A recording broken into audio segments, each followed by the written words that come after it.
Are you having back pain with numbness and tingling down your leg, or even pain down your leg into your foot? Well then, I'm going to show you what's going on. Now if you're having lower back pain, you may be having something going on like a pinched nerve or a pinched joint going on in your back. If you're having sciatica, we do something called an orthopedic test. One of the orthopedic tests we do is something called a straight leg raise. I'm going to lift up the leg and let me know if there's any pain. So it hurts right around there.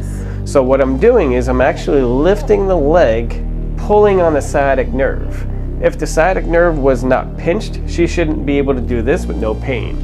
But if I lift her leg up and it hurts, then it's something's tugging on that nerve, and that's what's causing the pain. So right there we know more than likely there's a nerve being involved, and that's the sciatic nerve.